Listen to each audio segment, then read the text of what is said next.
এই শোনো না, আমাদের অন্ধবিশ্বাস চ্যানেলটি যারা এখনো সাবস্ক্রাইব করেননি প্লিজ সাবস্ক্রাইব করে দাও। আর অল্প কিছু সাবস্ক্রাইবার হলে 1,00,000 পরিবার হবে। সবাই প্লিজ সাবস্ক্রাইব এবং বেশি বেশি শেয়ার করে দাও প্লিজ। বিভান উল্টো ঘুরল, বুকে হাত দিয়ে জোরে জোরে কয়েকটা নিঃশ্বাস নিয়ে নিজেকে ধাতস্থ করল কিঞ্চিত। অতঃপর লম্বা লম্বা পা ফেলে এগিয়ে গেল ইমাদের নিকট। ছেলেটার বাহুতে হাত রেখে বলল, লাইব্রেরিতে চল, কিছু বই সংগ্রহ করতে হবে। ইমাদ উঠল না, ঘাড় বাঁকিয়ে বিভানের পানে তাকিয়ে বলল, জ্যাককে নিয়ে যা। জ্যাককে দিয়ে হবে না, তোকেই লাগবে। তাহলে একটু অপেক্ষা কর, একটু পরে যাই, জাস্ট 5 মিনিট। বিভানের মেজাজ বিগড়ালো। কখন থেকে সে ছেলেটাকে বলছে এখান থেকে উঠতে, এ তো কোনো কথাই শুনছে না। একের পর এক অজুহাত দিয়ে যাচ্ছে।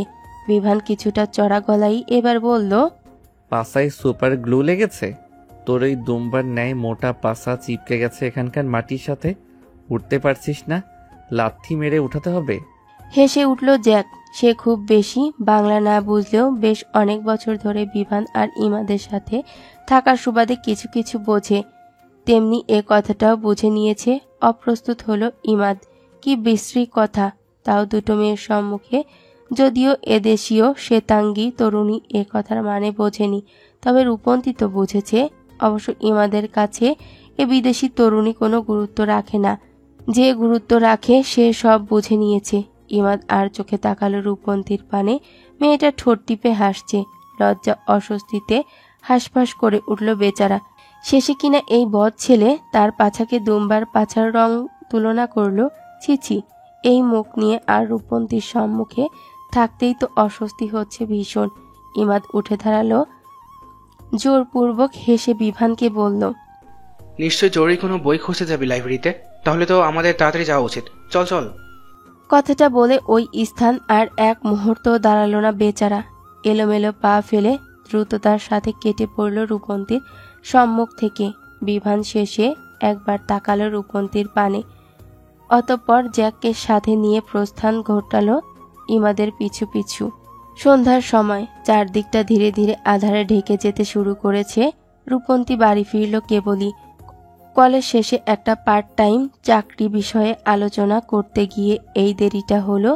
কলেজ লাইব্রেরিতেই সহকারী পোস্টটা খালি হয়েছে। সকালে সাক্ষাৎ হওয়ায় এলিনা নামক মেয়েটার থেকে তথ্যটা পেতেই তাই ছুট লাগিয়েছিল রূপন্তী। কতদিনই বা এ বাড়িতে থাকা যাবে, তাও রান্নার লোক হিসাবে যত দ্রুত সম্ভব একটা ছোটখাটো চাকরির ব্যবস্থা করে হোস্টেলে উঠতে হবে। এ বাড়িতে থাকা প্রতিটি মুহূর্ত যেন মেয়েটার জন্য অপমানজনক এবং কষ্টকর। আগে তো তাও বিভান একা অপমান করত, এখন আবার জুটেছে তার মামা মামি মামাতো বোন, এসে অপমান করে যায়। দীর্ঘশ্বাস ফেলল রূপন্তী। দরজা গলিয়ে গৃহের ভেতরে পা রাখতেই ভেসে এলো বিভানের কণ্ঠস্বর। বেশ থমথমে কণ্ঠে জিজ্ঞেস করলো, কোথায় গিয়েছিলে? এত দেরি কেন হলো? রূপন্তী থমকে দাঁড়ালো। বিভানের প্রশ্নের উত্তর দিতে গিয়েও থেমে গেল। এখন যদি সে সত্যি বলে দেয়, অর্থাৎ চাকরি খুঁজতে যাওয়ার ব্যাপারে বলে, তাহলে এই লোক কোনো ঝামেলা করলেও করতে পারে। এমনিতেও তো তার কোনো ভালো এর সহ্য হয় না। রূপন্তী কথা ঘুরালো, কপাল কুঁচকে বলল, যেখানে খুশি গিয়েছিলাম তা আপনাকে বলতে হবে কেন? তুমি আমার বাড়িতে থাকছো? তো কি হয়েছে? আপনার বাড়িতে থাকছি বলেই কি আপনাকে সব বলতে হবে নাকি? বিভানের মন মেজাজ আগে থেকেই ক্ষিপ্ত ছিল। সকালে ইমাদের কাণ্ড কারখানা, তারপর রূপন্তীর দেরিতে বাড়ি ফেরা, এখন আবার তার করা প্রশ্নের সঠিক উত্তর না দিয়ে চাটাং চাটাং কথা বলছে। রূপন্তীর পানে তেড়ে গেল বিভান। দাঁতে দাঁত পিষে বলল, হ্যাঁ বলতে হবে। আমার বাড়িতে থাকছো তুমি, আমার পয়সায় খাচ্ছ, সুতরাং কোথায় যাচ্ছ, কি করছো সব বলতে হবে তোমাকে। লোকটা আবারও থাকার খোঁটা দিল, সাথে খাওয়ার খোঁটাও দিচ্ছে কি সাবলীলভাবে। ভিখারিকে একবেলা খাইয়েও তো মানুষ এভাবে খাবার খোঁটা দেয় না যেভাবে বিভান দিচ্ছে। পৃথিবীতে সবচেয়ে বড় অপমান বোধ হয় এই খাবারের খোঁটা দেওয়া। কি বিদঘুটে লাগে শুনতে। লজ্জা অপমানে মুচড়ে পড়ল হৃদয়। এতদিনের অপমান তাও একটা পদ ছিল, কিন্তু আজ এই খাবার খোঁটাটা একটু ভিন্নভাবে আঘাত করল রূপন্তীর হৃদয়ে। তাছাড়া সে ইচ্ছাকৃতভাবে খাচ্ছে নাকি বিভানের পয়সায় রেস্টুরেন্টে চাকরি নিয়েছিল, সেখান থেকে যা পেত তা দ্বারাই তো পেট চালাতে চেয়েছিল। তারপর একটু ঠিকঠাক হয়ে হোস্টেলে সিট পেলে সেখানে উঠতে চেয়েছিল। বিভানই তো কিছু হতে দিল না, জোর জবরদস্তি করে তার চাকরিটা ছাড়ালো। এখন আবার থাকা খাওয়ার খোটা দিচ্ছে, তাও তো বিনা পয়সায় খাচ্ছে না, পরিশ্রমের বিনিময়ে খাচ্ছে। রূপন্তীর হৃদয়ে ক্রোধ জন্মালো বেজায়। রেগে মেগে বলল, আপনার পয়সায় খাচ্ছি ঠিক, তবে পরিশ্রম করে। রোজ রান্না করে খাওয়াচ্ছি আপনাকে, তার বিনিময়ে নিজেও খাচ্ছি। আপনি আমাকে ট্যাকে উঠিয়ে বসিয়ে বসিয়ে আরামে খাওয়াচ্ছেন না। যেভাবেই খাচ্ছ আমার পয়সায় তো, সুতরাং তুমি আমার সব প্রশ্নের উত্তর দিতে বাধ্য। রূপন্তীর মেজাজের পারদ যেন ধূপধাপ করে উপরে উঠল। শক্ত কণ্ঠে বলল, আমি কোনো প্রশ্নের উত্তর দিব না, তাতে আপনার যা ছেঁড়ার ছিঁড়ে নিন। আপনার মতো পুরুষ আমি পাত্তা দিই? নেহাত এখন এ দেশে এসে বিপদে পড়েছি, নয়তো আপনার মতো নষ্ট অসভ্য অভদ্র পুরুষের পানে রূপন্তী কখনো ফিরেও তাকাতো না। বিভানের চোখে মুখে রক্তিম আভা ছড়িয়ে পড়ল। ক্রোধে থরথরিয়ে কেঁপে উঠল যেন শরীরখানা। এইটুকু পুচকে মেয়ে কিনা তাকে এতটা বাজেভাবে অপমান করল, তাও তার অপ্রিয় শত্রুর মেয়ে। আজ অবধি যেখানে কেউ তার মুখের ওপরে কথা বলার সাহস দেখায়নি, সেখানে এই অপ্রিয় শত্রুর মেয়েটা নাকি তাকে পাত্তা দেয় না। তাহলে কাকে পাত্তা দেয়? আবার কত বড় অশ্লীল ভাষা ব্যবহার করে বলল, আপনার যা ছেঁড়া ছিঁড়ে নিন। নিজেকে আর নিয়ন্ত্রণ করতে পারল না বিভান। হাত উঁচিয়ে ঠাস করে একটা থাপ্পড় মেরে বসল রূপন্তীর গালে। হিসিয়ে বলল, যত বড় মুখ নয় তত বড় কথা। দয়া করে থাকতে দিয়েছি, খেতে দিয়েছি, আর আমাকেই বলছো পাত্তা দাও না? তাহলে কাকে পাত্তা দাও? ওই এরিক আর আমাকে? বেশ জোরালো থাপ্পড়। মাথাটা ভন ভন করে ঘুরে উঠল রূপন্তীর। নরম গালটা ব্যথায় টনটন করে উঠল তৎক্ষণাৎ। চোখ দুটো জ্বলে উঠেছে। অজান্তেই গালে হাত চলে গেল মেয়েটার। থমকানো দৃষ্টিতে সে চেয়ে রইল বিভানের পানে। এতদিন তো শুধু এ লোক তাকে অপমান করেছে, এখন গায়ে হাত তোলাও শুরু করেছে। এই অধিকার একে কে দিয়েছে? 1 পয়সা খাওয়ালে 10 পয়সার অপমান করেছে, পরিশ্রম করেছে। ফুঁসে উঠল রূপন্তী। হুট করেই পাল্টা একটা থাপ্পড় বসালো বিভানের গালে। দাঁতে দাঁত চেপে বলল, ছোটবেলায় কমপ্লেন না খাওয়ার দরুন একটু খাটো হয়ে গেছি, নয়তো থাপ্পড়টা আরো জোরে লাগতো। যাক, জোরে লাগা আর আস্তে লাগা মুখ্য বিষয় নয়। দ্য গ্রেটেস্ট বিভান ইয়াফির গালে যে থাপ্পড়টা যে মারতে পেরেছি, এটাই মুখ্য। থামলো রূপন্তী। আবার বলল, গরিব হতে পারি, বাপ সামান্য একজন ড্রাইভার হতে পারে, 2 বেলা না খেয়ে থাকতে পারি, কিন্তু নিজের আত্মসম্মানের সাথে কখনো সমঝোতা করিনি। তবে এ দেশে এসে ভাগ্যের নির্মম খেলায় আপনার সম্মুখে বারবার নিজের আত্মসম্মানের বিসর্জন দিতে হয়েছে, তবুও চুপ ছিলাম। কিন্তু আজকে তো আপনি সীমায় অতিক্রম করে ফেললেন। ফের আমার গায়ে হাত তুলতে আসলে হাত ভেঙে গলায় ঝুলিয়ে দিব। বিভান হতভম্ব হয়ে পড়েছে। এই মেয়ে তাকে থাপ্পড় মারল? থাপ্পড়? তারপর আবার এতগুলো কথাও শোনালো। দিন দিন যেন এই মেয়ের সাহস বেড়েই যাচ্ছে। বিভান কটমট করল, কণ্ঠে হুঙ্কার তুলে বলল, এত বড় সাহস তোর? তুই আমার গায়ে হাত তুললি? এক্ষুনি বের হ আমার বাড়ি থেকে, বেয়াদব অসভ্য মেয়ে। রূপন্তী এমনিও এ বাড়িতে থাকবে না। এ বাড়ি থেকে চলে যাওয়ার জন্যই তো এত চাকরির খোঁজাখুঁজির তারা। তবে এই লোককেও আর 1 ইঞ্চি ছাড় দিবে না সে। ওই যে বাংলায় একটা প্রবাদ বাক্য আছে না, মানলে তাল গাছ, না মানলে বাল গাছ। এতদিন এই লোককে মেনেছে, নরম ভাষায় কথা বলেছে বলে বেশি বেড়ে গেছে। আর নয়, আর একে মেনে চলবে না রূপন্তী। তাতে কি হয় দেখা যাবে। মেয়েটার চোখে চোখ রাখলো বিভান। শক্ত কণ্ঠে বলল, এবাড়ি শুধুমাত্র আপনার নয়, এবাড়ি আপনার দাদা দাদিরও, আর তারাই আমাকে এখানে পাঠিয়েছেন। সুতরাং আমি এ বাড়িতেই থাকবো, এখানেই। আপনার সমস্যা হলে আপনি এ বাড়ি থেকে বেরিয়ে যান। বিমান এতক্ষণ শুধুমাত্র হতবাক হচ্ছিল এই মেয়ের আচার আচরণে। তবে এবার যেন বেহুশ হওয়ার উপক্রম। তার বাড়ি থেকে তাকেই বলছে এই মেয়ে বেরিয়ে যেতে। বিমান হাত উঁচিয়ে নিজের তর্জনী আঙুলটা তাক করলো রূপন্তীর পানে, কটমট করে বলল, দেখ। আর বলতে পারল না বিভান। রূপন্তী নিজের হাত উঁচিয়ে তার তর্জনী আঙ্গুলে একটা টোকা মারল, অতঃপর বলল, আজ থেকে আমি আপনার জন্য কোনো ধরনের রান্না করতে পারবো না। প্রয়োজনে আমি আবার ওই রেস্টুরেন্টে কাজ করে নেব, আরো ছোট টাইপ পোশাক পরবো, তবু আপনার জন্য রান্না করে খেয়ে খোটা শুনবো না। তুমি? মুহূর্তেই তুই তুকারি থেকে আবারও তুমিতে ফিরে এলো বেচারা। রূপন্তী ভেঙচি কাটল। বিভানের কোনো কথা না শুনেই পা বাড়ালো নিজের কক্ষের পানে। বিভান গলা উচালো, শাসিয়ে বলল, বাড়ির বাইরে পা রেখে দেখো, আমি তোমার ঠ্যাং ভেঙে ঘরে বসিয়ে রাখবো। রূপন্তী নিজের পা চালানো বন্ধ করলো। পিছু ঘুরে দৌড়ে এসে দাঁড়ালো বিভানের মুখোমুখি। চোখ ছোট ছোট করে বলল, আপনি না একটু আগে আমাকে বাড়ি থেকে বেরিয়ে যেতে বললেন? বিভান অপ্রস্তুত হলো। আমতা আমতা করে বলল, মুখ ফসকে বেরিয়ে গেছে। কোনটা মুখ ফসকে বেরিয়েছে, আগেটা নাকি পরেরটা? বিভানের অপ্রস্তুত ভাব বাড়ল। কি উত্তর দিবে সে? এই মুহূর্তে এক সামান্য সহজ প্রশ্নেও যেন তার নিকট জটিল মনে হচ্ছে। ইদানিং নিজের ওপর নিজের কোনো নিয়ন্ত্রণ নেই বিভানের। তার ওপরে এই মেয়েটা পুলিশের ন্যায় জেরা। না পারছে না রূপন্তীকে সে ছাড়তে, আর না পারছে পুরোপুরিভাবে ধরতে।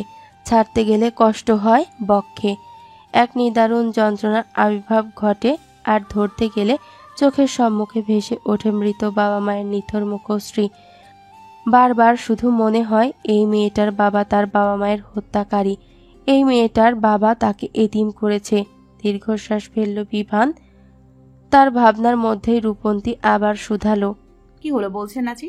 কোনটা মুখ ফসকে বেরিয়েছে, আগেরটা নাকি পরেরটা?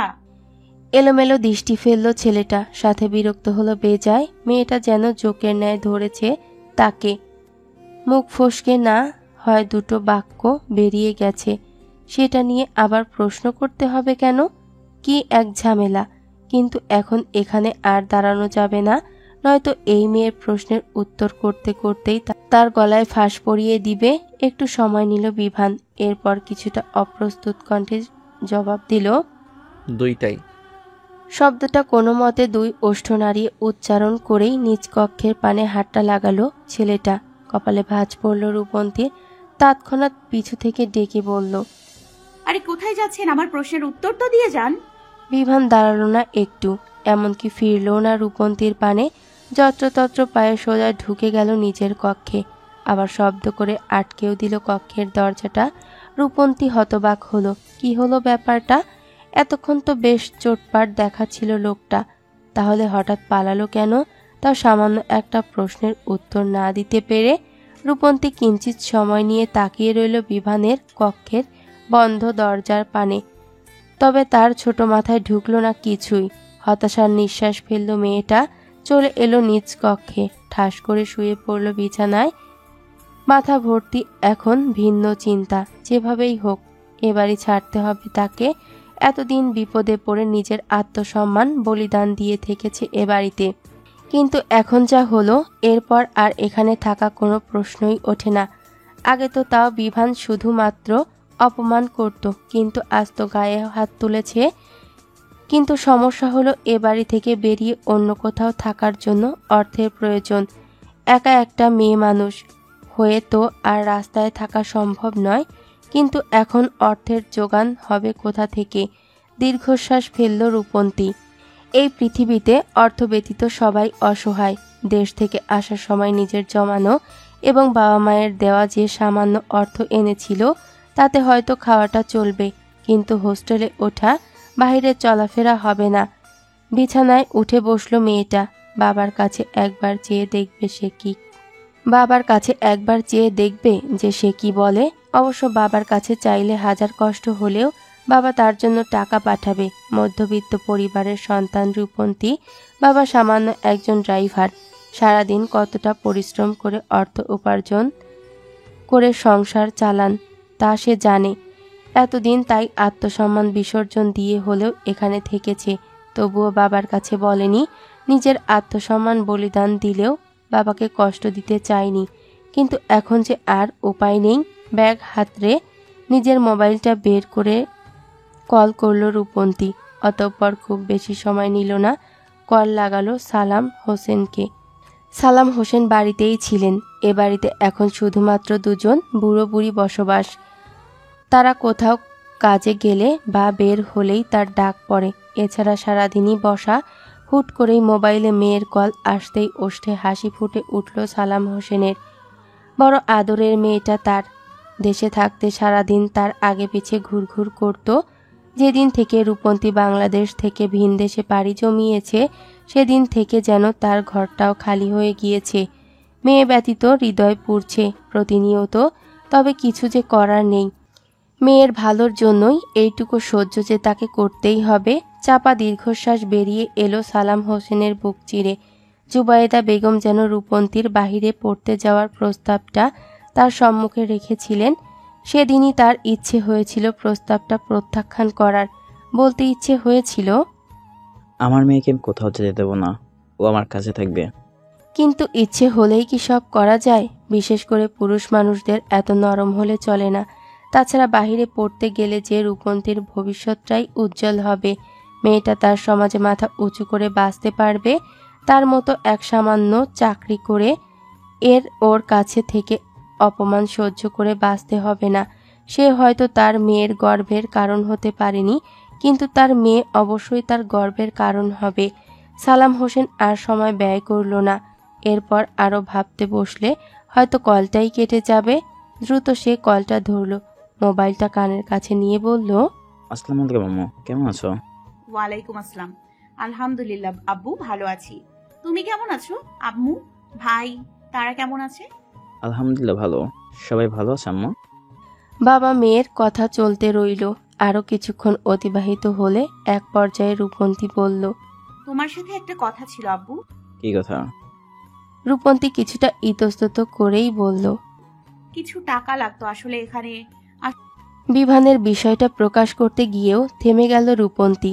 এদেশে এসে সে এতটা অপমানিত হচ্ছে, কষ্ট পাচ্ছে, শুনলে নিশ্চয়ই তার বাবা চিন্তা করবেন, তিনিও কষ্ট পাবেন। তাই কথা ঘুরিয়ে নিল মেয়েটা। আবার বলল, আসলে যে টাকাটা নিয়ে এসেছিলাম তাতে হচ্ছে না, এর মধ্যে কিছু বই কিনতে হবে, তাই আর কি। টাকার কথা শুনেই মুখটা চুপসে গেল সালাম সাহেবের। এই বাজারে সংসার চালাতেই হিমশিম খেতে হয় তাকে। আবার মেয়েকে বিদেশে টাকা পাঠাবেন কোথা থেকে, যদি জুবায়েদা বেগম যথেষ্ট সাহায্য করেন তাদের। কিন্তু মানুষের কাছে হাত পাততে যে লজ্জা লাগে সালাম হোসেনের। তাকে কাজে রেখেছেন জুবায়েদা বেগম, সংসার চালাচ্ছেন, মেয়েকে বিদেশে পাঠিয়েছেন পড়তে। নয়তো এত ক্ষমতা তার মতো ক্ষুদ্র মধ্যবিত্ত মানবের ছিল না। এখন মেয়ের খরচটাও যদি হাত পেতে চাইতে হয়, মানে মনে বিশাল এক চিন্তা পতিত হলেও মেয়ের নিকট তা ধরা দিলেন না লোকটা। বেশ হাসি খুশি ভাবেই বললেন, তুমি চিন্তা করো না আম্মু, আমি অতি দ্রুত টাকা পাঠিয়ে দেব। আচ্ছা। এর মধ্যে সালাম হোসেনের নিকট এসে উপস্থিত হলেন রূপন্তীর মা। হ্যাংলা পাতলা দেহি, অনেকটা রূপন্তীর ন্যায় চেহারা তার। উৎসুক হয়ে তিনি শুধালেন, কে কল করেছে রূপন্তী? আমাকে একটু দাও, আমি কথা বলি। সালাম হোসেন মোবাইলটা বাড়িয়ে দিলেন স্ত্রীর পানে। অতঃপর বললেন, নাও কথা বলো। রাত্রি কিছুটা বেড়েছে। চারদিকটা শুনশান নীরবতায় ছেয়ে গেছে। শুধু মাঝে মাঝে শোনা যাচ্ছে রাস্তায় চলাচলরত দু একটা যানবাহনের ধ্বনি। বিভান দাঁড়িয়ে রয়েছে নিজ কক্ষে, ড্রেসিং টেবিলের আয়নার সম্মুখে। সেই সন্ধ্যা থেকে রূপন্তীর থেকে পালিয়ে কক্ষে ঢুকেছে, আর বের হয়নি, খেতেও যায়নি। আয়নার সম্মুখে দাঁড়িয়ে দাঁড়িয়ে উল্টে পাল্টে দেখছে নিজের গালটা। ফর্সা গালে রূপন্তীর ছোট্ট হাতের 5 আঙ্গুলের দাগ স্পষ্ট। কেমন লাল হয়ে আছে গালটা, সাথে হালকা ব্যথাও করছে। ওইটুকু মেয়ের শরীরে এত শক্তি এলো কোথা থেকে যে তার মতো এক পুরুষকে থাপ্পড় মেরে গাল লাল করে দেয়? মেয়েটার সাহসও আছে বলতে হয়, অথচ এতদিন একদম ভোলাভালা ভাব ধরেছিল, যেন ভাজা মাছটা উল্টে খেতে জানে না। আয়নায় নিজের গাল দেখতে দেখতে হঠাৎই বিভানের খেয়াল এলো রূপন্তীর গালের কথা। সেও তো থাপ্পড় মেরেছিল মেয়েটাকে, বেশ জোরেই মেরেছিল। ওই মেয়েটারও নিশ্চয়ই গালে ব্যথা হচ্ছে। রূপন্তীর মতো একটা চুনোপুটি মেয়ের থাপ্পড় খেয়ে যদি তার মতো শক্তপোক্ত পুরুষের গালে ব্যথা হয়, তবে তার হাতের থাপ্পড় খেয়ে তো মেয়েটার এখন জ্বর উঠে যাওয়ার কথা। বিভানের চিন্তা হলো, আবারও বিরক্ত লাগলো। শত্রু মেয়ের জন্য এত চিন্তা আসবে কেন? তাছাড়া সে একটা থাপ্পড় মারেনি, রূপন্তীও তো তাকে থাপ্পড় মেরেছে, সুতরাং হিসাব বরাবর। তবুও এত অস্থির লাগছে কেন বিভানের? অনেক চেষ্টা করেও নিজেকে দমাতে পারল না ছেলেটা। অপরাধ বোধ যেন ঘিরে ধরল চারদিক থেকে। আর যাই হোক, থাপ্পড় মারাটা তার ঠিক হয়নি। এখন মেয়েটার কি অবস্থা কে জানে। একবার গিয়ে দেখবে কি অবস্থায় আছে মেয়েটা। পরক্ষণেই বিভানের হৃদয় ধরফরিয়ে উঠল।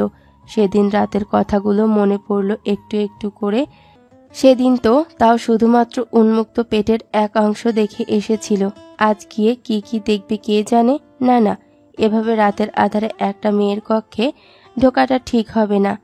কিন্তু মন কি আর তা মানতে চায়? মনের যে নিষিদ্ধ জিনিসের প্রতি আকর্ষণ বেশি থাকে। অনেক চেষ্টা করেও নিজের মনকে নিয়ন্ত্রণ করতে পারল না বিভান। যে রূপন্তীর নিকট যেতে চেয়ে দিশেহারা হয়েছে, মানতে চাইছে না কোনো বিবেকের কথা। সোজা হয়ে দাঁড়ালো ছেলেটা। জোরে জোরে কয়েকটা নিঃশ্বাস নিয়ে বারান্দার থেকে ছুটল রূপন্তীর কক্ষের পানে। রূপন্তী গভীর ঘুমে নিমগ্ন। কক্ষে উজ্জ্বল আলো না জ্বললেও ড্রিম লাইটের আলোয় স্পষ্ট চারপাশটা। মেয়েটা ঘুমের সুযোগ নিয়েই বারান্দার দরজা থেকে আস্তে ধীরে কক্ষে প্রবেশ করল বিভান। এগিয়ে গিয়ে দাঁড়ালো বিছানার পানে। পূর্ণ দৃষ্টিতে রূপন্তীর পানে তাকাতেই কলিজা কাঁপল। হৃদয় স্পন্দন বেড়ে গেল দ্রুততার সাথে। যা ভেবেছিল ঠিক তাই হয়েছে। আজও রূপন্তীর পোশাক এলোমেলো, কাঁধ থেকে টি শার্টটা কিছুটা নেমে ড্রিম লাইটের আলোয় উন্মুক্ত কাঁধ, পেটেরও কিছু অংশ দৃশ্যমান। ঢোক গিলল বিভান, চোখ সরিয়ে অন্যদিকে তাকালো। না, সে কিছুতেই রূপন্তীর অগোছালো পোশাকের পানে তাকাবে না। সে এসেছে শুধুমাত্র মেয়েটার গালের অবস্থা দেখতে, তা দেখেই চলে যাবে। কিন্তু বেহায়া চোখ দুটো কি আর সে আদেশ মানে? তাও আবার পুরুষালী চোখ। বিভান শেষ পর্যন্ত নিজের চোখকে নিয়ন্ত্রণ রাখতেই পারল না। ঘাড় ঘুরিয়ে তাকালো মেয়েটার পানে। এই মুহূর্তে বিভানের নিজেকে ভীষণ চরিত্রহীন মনে হচ্ছে। অবশ্য রাতের আধারে যে পুরুষ অন্য নারীর কক্ষে উকিঝুঁকি মারে সে তো চরিত্রহীনই। বিভানের হৃদয়টা চিৎকার করে উঠল। ধিক্কার জানিয়ে তাকে বলল, চরিত্রহীন বিভান, সেই মনিও। তবুও বিভান নিজের চরিত্র ধরে রাখতে পারল না। বেহায়া অসভ্য চোখ দুটো বারবার রূপন্তীর এলোমেলো দেহের ভাঁজে আটকে যাচ্ছে। এত অস্থিরতার মধ্যে হুট করেই বিভানের চোখ আটকে গেল রূপন্তীর উন্মুক্ত কাঁধের পানে। কাঁধের ওটা কালো কালো কি দেখা যাচ্ছে? তিল বোধ হয়, কিন্তু এত কালো কেন? বিভানের কেমন ওই কালো চিহ্নটা একটু ছুঁয়ে দেখতে ইচ্ছে হলো। ওটা আসলেই কি তিল নাকি কোনো দাগ? খতিয়ে দেখার বাসনা জাগলো। বিবেক এর বাসনা প্রশ্রয় দিতে না চাইলেও হৃদয় প্রশ্রয় দিল। অবশ্য আমরা মানব সমাজ বিবেকের বিবেচনার তুলনায় মনের বিবেচনা অর্থাৎ আবেগের বিবেচনাকেই অধিক প্রশ্রয় দেই। অতঃপর কঠিন আকারে একটা বাঁশ খেয়ে ঠিকঠাকভাবে হজম করতে না পেরেই হতাশার সাগরে ডুব দেই। বিভানও তার ব্যতিক্রম নয়। সেও আবেগের বিবেচনায় শ্রেয় মনে করে আস্তে ধীরে বসল রূপন্তীর পাশে বিছানায়। কাঁধে থাকা চিহ্নটাকে আর একটু ভালোভাবে দেখতে ঝুঁকে গেল মেয়েটার পানে।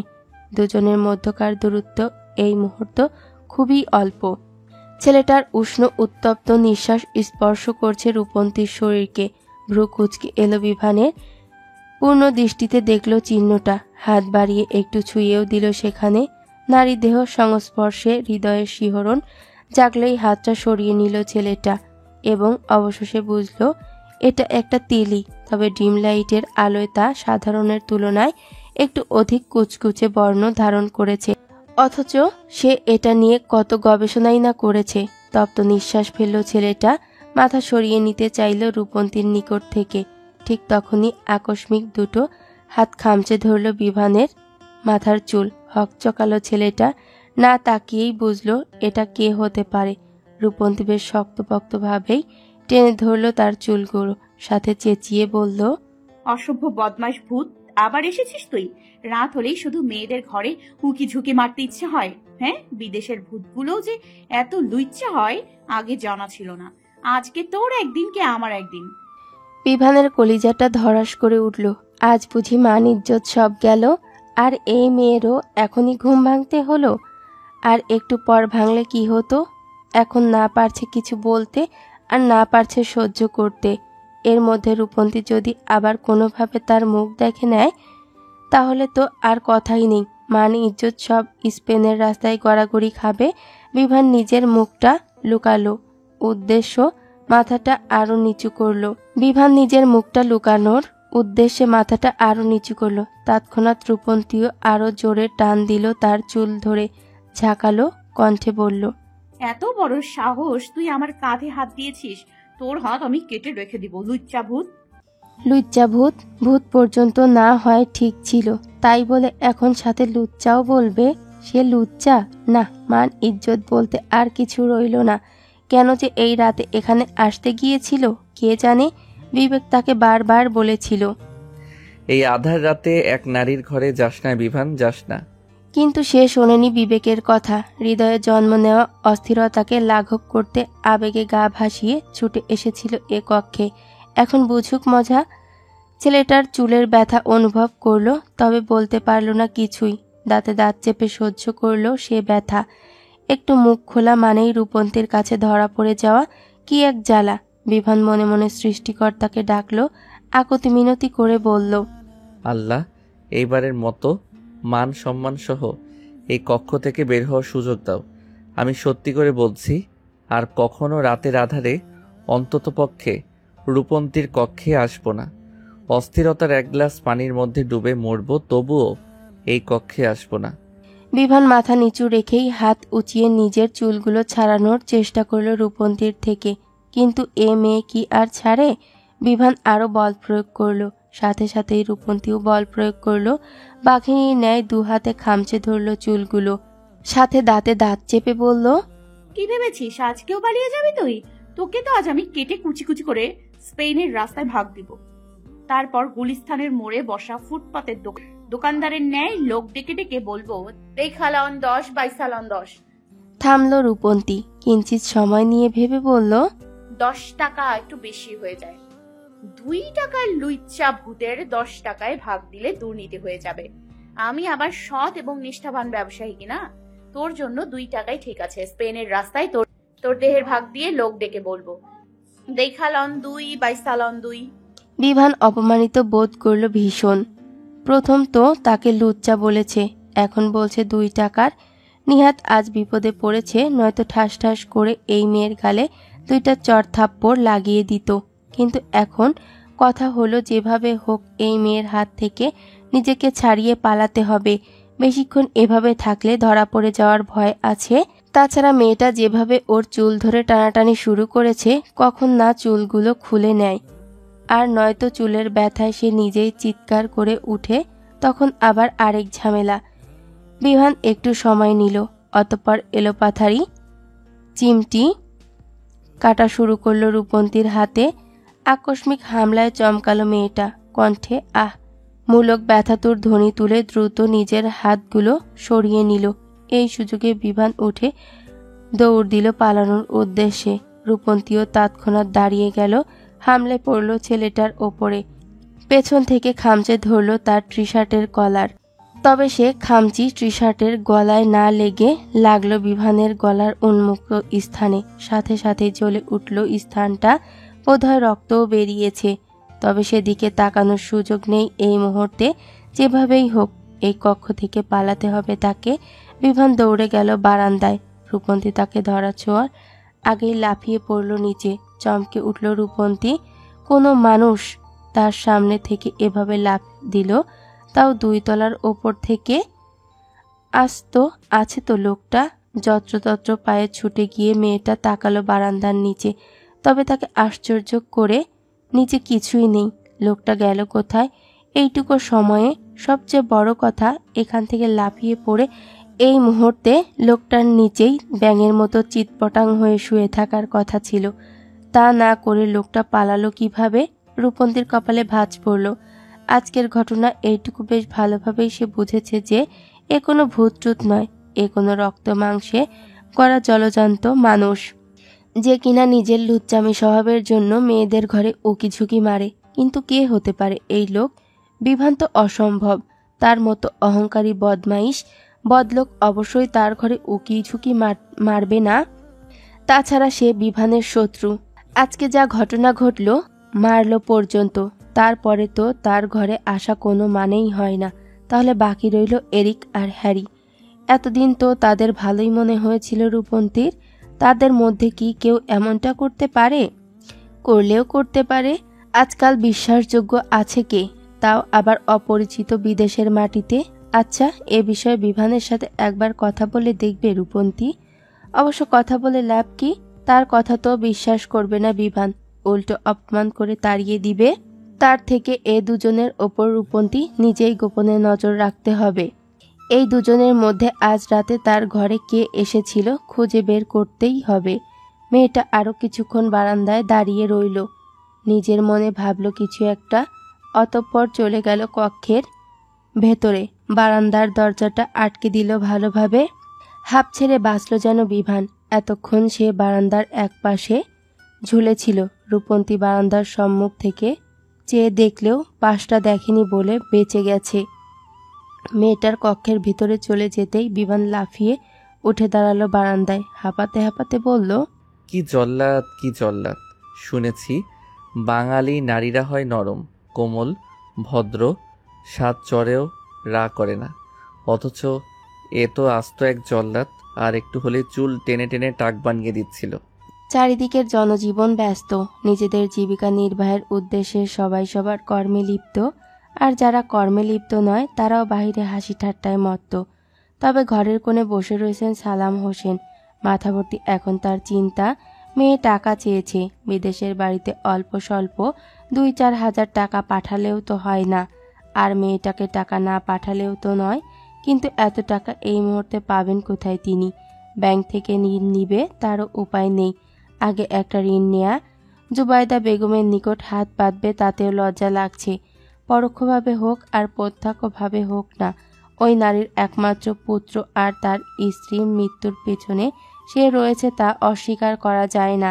তবুও ওই নারী তাকে কাজ থেকে বের করে দেয়নি, তাকে কখনো দোষারোপ করেনি, উল্টো সর্বদা সাহায্য করেছেন। রূপন্তীকে বিদেশে পাঠিয়েছেন পড়তে, ছোট ছেলেটাকেও ভালো স্কুলে ভর্তি করে দিয়েছেন। মাস শেষে সেই ছেলেটার সম্পূর্ণ পড়ার খরচ জুবাইদা বেগমই চালান। এতদিন রূপন্তীরটাও চালিয়েছেন। বুক চিরে দীর্ঘশ্বাস বেরিয়ে এলো সালাম হোসেনের। আজও তার স্মৃতিতে সেই রাত্রি উজ্জ্বল। মুরাদ ইয়াফি এবং বিপাশা বেগম এক আত্মীয়র বিয়ের অনুষ্ঠানে যাওয়ার উদ্দেশ্যে বাড়ি থেকে বের হয়েছিলেন সেই রাতে। সাথে ড্রাইভার হিসাবে নিয়েছিলেন সালাম হোসেনকে। মুরাদ ইয়াফি কেন যেন সেই রাতে বেশ চটপটে এবং ভীষণ খুশি ছিলেন। হঠাৎ মাঝ রাস্তায় ব্যস্ত হয়ে মুরাদ ইয়াফি বলেছিলেন, গাড়ি থামাও সালাম, গাড়ি থামাও। সালাম হোসেন গাড়ি থামায় তৎক্ষণাৎ, ঘাড় ঘুরিয়ে পিছনে তাকিয়ে শোধায়, কেন স্যার? মুরাদ ইয়াফি চটপটে ভঙ্গিতে গাড়ির পেছনের সিট থেকে নেমে আসে। সালাম হোসেনকে তাগেদা দিয়ে বলেন, তুমি পিছনে বসো সালাম, আজ আমি গাড়ি চালাবো। সালাম হোসেন মানতে চায় না। বেশ কিছুক্ষণ আমতা আমতা করলেও শেষ পর্যন্ত রাজি হতে হয়েছিল মুরাদ ইয়াফির এক বাক্যে। তিনি সেদিন আদেশ দিয়ে বলেছিলেন, এটা আমার আদেশ সালাম, আজ আমাকে গাড়ি চালাতে দাও। সালাম হোসেন দমে গিয়েছিলেন মালিকের আদেশের উপরে। আর কোনো তর্ক করার ক্ষমতা ছিল না তার। মুরাদ ইয়াফির কথা মোতাবেক সে এসে বসে পড়েছিলেন পিছনে, আর মুরাদ ইয়াফি তার স্ত্রী বিপাশা বেগমকে নিয়ে বসেছিলেন সম্মুখে। প্রথমে ফাঁকা রাস্তা পেয়ে বেশ ভালোই গাড়ি চালাচ্ছিলেন। তবে গাড়ি চালানোর মধ্যে মাঝে মাঝে স্ত্রীর সাথে কি নিয়ে যেন কথা বলছিলেন আর হাসাহাসি করছিলেন। তারপর এলো সেই ক্ষণ। মুরাদ ইয়াফি স্ত্রীর সাথে হাসাহাসিতে মত্ত থাকায় খেয়াল করেনি সম্মুখের পানে। ঠিক তখনই সম্মুখ থেকে একটা বড়সড় ট্রাক ছুটে এলো। সালাম হোসেন চিৎকার করে উঠলেন, বললেন, স্যার সামনে ট্রাক, ট্রাক। কিন্তু সে চিৎকার করতেও দেরি হয়ে গিয়েছিল। ততক্ষণে ট্রাকটা দানবের ন্যায় ছুটে এসে আছড়ে পড়ে তাদের ছোট্ট গাড়িটার ওপরে। মুহূর্তেই দুমড়ে মুচড়ে দেয় গাড়িটা, সাথে গাড়িতে থাকা মানুষগুলোকেও। মুরাদ ইয়াফি শেষ সময়ে বেজায় চেষ্টা করেছিলেন নিজেদের বাঁচানোর, গাড়িতে ব্রেক কষে গাড়িটা পাশে নেয়ার, কিন্তু পারেননি। বিধির লিখন খণ্ডানো কি আদৌ সম্ভব নাকি? যেখানে মৃত্যুদূত নিজে এসে উপস্থিত, সেখানে ক্ষুদ্র মনুষ্য আর তার থেকে বাঁচার সাধ্য কি? সেই রাতে সেই স্থানে জ্ঞান হারিয়েছিলেন গাড়িতে থাকা 3 জনই। সালাম হোসেন ভেবেছিলেন তিনি বাঁচবেন না, ওই সময় বোধহয় তার জীবনের অন্তিম ক্ষণ। কিন্তু ভাগ্যর নিদারুণ হেরে বেঁচে যান তিনি। তবে গাড়িতে সম্মুখে থাকা এবং অতিরিক্ত আহত হয়ে বাঁচতে পারেননি মুরাদ ইয়াফি এবং বিপাশা বেগম। পরবর্তীতে সালাম হোসেন সুস্থ হয়ে সবটা জানান জুবাইদা এবং জালাল আহমেদকে। ভাগ্যের নির্মম পরিহাসকে মেনে নেন তারা। সালাম হোসেনকে কোনরূপ দোষারোপ না করে ভাগ্যকে দোষ দেন। তবে বাবা মায়ের এমন আকস্মিক মৃত্যু মেনে নিতে পারেনি বিভান। বরাবরই সে সালাম হোসেনকে নিজের বাবা মায়ের মৃত্যুর জন্য দায়ী করতে থাকে। একটা পর্যায়ে তাকে তাড়ানোর জন্য উঠে পড়ে লাগে। সালাম হোসেন বেশ অনেকবারই পুরো ঘটনা বলতে চেয়েছিল বিভানকে, কিন্তু বিভান শোনেনি। কোনো রূপ বিচার বিবেচনা ব্যতীতই তার মনের বিশ্বাস নিয়ে দেশ ছাড়ে। সালাম হোসেন মাঝে মাঝে ভীষণ অপরাধ বোধ জাগে। মনে হয় বিভান ঠিকই বলেছে, মুরাদ ইয়াফি এবং বিপাশা বেগমের মৃত্যুর জন্য সেই দায়ী। সেই রাতে যদি মুরাদ ইয়াফির কথা না শুনতো, তাকে গাড়ি চালাতে না দিত, তবে বোধহয় দুর্ঘটনাটা ঘটতো না। তাছাড়া বিভানের দেশ ছাড়ার পেছনেও তো তারই হাত রয়েছে অনেকটা। সে যদি বিভানের কথা মোতাবেক এ বাড়ি ছেড়ে চলে যেত, তবে নিশ্চয়ই ছেলেটা দেশ ছাড়তো না, থেকে যেত দাদা দাদির নিকট। জুবাইদা বেগম এবং জালাল আহমেদকে এই শেষ বয়সে এসে এভাবে একমাত্র নাতিহীনা দিন যাপন করতে হতো না। অবশ্য সালাম হোসেন একবার ভেবেও নিয়েছিলেন সে এ বাড়ি ছেড়ে চলে যাবে, এই ড্রাইভারের চাকরিটাও ছেড়ে দিবেন। কিন্তু যাবেটা কোথায়? স্বল্প শিক্ষিত মানুষ সালাম হোসেন, ওই শিক্ষা নিয়ে অন্য কোনো চাকরিতে যাওয়ার যে মুরুদ নেই। তারপর অনাহারে মরতে হবে পরিবারকে নিয়ে। এ বাড়ি থেকে চলে যাওয়ার ইচ্ছে থাকলেও পরিবারের কথা, ছেলেমেয়েদের কথা চিন্তা করে থেকে যান এখানেই। তপ্ত নিঃশ্বাস ফেললেন সালাম হোসেন। তার পাশে এসে বসলেন পাখি বেগম, হাত রাখলেন স্বামীর কাঁধে, চিন্তিত ভঙ্গিতে শুধালেন, কাল থেকে দেখছি কি নিয়ে যেন বেশ চিন্তিত আপনি। কি হয়েছে আমাকে বলুন। চাপা দীর্ঘশ্বাস ফেললেন সালাম হোসেন, মলিন হেসে বললেন, তুমি একটু বেশি চিন্তা করছো পাখি, আমার কিছুই হয়নি। মিথ্যা বলছেন। আমি আপনার মুখ দেখলেই বুঝি আপনি কখন চিন্তিত আর কখন হাসি মুখে থাকেন। বলুন কি হয়েছে। সালাম হোসেন বুঝলেন স্ত্রী থেকে লুকাতে পারবেন না তিনি। তাদের এই ছোট্ট সংসারটায় অভাব অনাটন লেগে থাকুক, তবে ভালোবাসার কোনো কমতি নেই। সালাম হোসেন কিছুটা ইতস্তত করেই বললেন, রূপক্তি কল করেছিল, ওর কিছু টাকার প্রয়োজন, মেয়েটাকে না বলতে পারিনি। আবার বিদেশের বাড়ি অল্প টাকা পাঠালেও তো হয় না। এই মুহূর্তে আমি এত টাকা কোথাও থেকে পাবো তাই চিন্তা করছি। পাখি বেগম ওষ্ঠ প্রসারিত করলেন, মিষ্টি করে হেসে বললেন, এই নিয়ে আপনি এত চিন্তা করছেন, আমাকে বললেই তো হতো। সালাম সাহেব অবাক হলেন, অবাক সুরেই বললেন, তুমি কি করবে, কোথায় পাবে এত টাকা? পাখি বেগম উত্তর দিলেন না কোনো। স্বামীর পাশ থেকে উঠে গিয়ে আলমারি খুলে বের করে আনলেন দুটো স্বর্ণের কানের ঝুমকো। বেশ হাসি মুখেই তা সালাম হোসেনের পানে বাড়িয়ে দিয়ে বললেন, এই দুটো বিক্রি করে দিন। কিন্তু এই গহনা তো তুমি একটু একটু করে টাকা জমিয়ে অনেক শখ করে গড়িয়েছিলে। পাখি বেগম থামিয়ে দিলেন সালাম হোসেনকে। আবারও স্বামীর পাশে বসতে বসতে বললেন, মেয়ে আমার বিদেশে গিয়েছে পড়তে, ভালো পড়াশোনা করে বড় চাকরি করবে একদিন। তখন না হয় এর থেকেও ভালো ভালো গহনা গড়িয়ে নেব। সালাম হোসেন তবুও নিলেন না কানের ঝুমকো জোড়া। ইতস্তত করে বললেন, তবুও এই গহনা আমি নিতে পারবো না, দেখি কোথাও ধার বাকি পাই কিনা।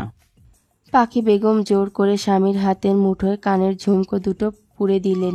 অভয় দিয়ে বললেন, আরে রাখো তো, একদিন দেখবে মেয়ে আমার বড় চাকরি করবে, তখন এমন গহনা কত আসবে। তুমি শুধু শুধুই চিন্তা করছো। সালাম হোসেনের আঁখি দয় ভরে উঠল, মলিন কণ্ঠে বলল, আমি না হতে পারলাম একজন ভালো স্বামী, আর না হতে পারলাম একজন ভালো বাবা। তোমাদের কোনো চাহিদাই পূরণ করতে সক্ষম হলাম না। সারা জীবন একজন ব্যর্থ পুরুষ হয়েই পৃথিবীর বুকে বেঁচে রইলাম। পাখি বেগম স্বামীর কথায় ব্যতীত হলেন কিঞ্চিত, মাথা রাখলেন তার কাঁধে, মৃদু কণ্ঠে বললেন, কে বলেছে আপনি আমাদের কোনো চাহিদা পূরণ করতে সক্ষম হননি?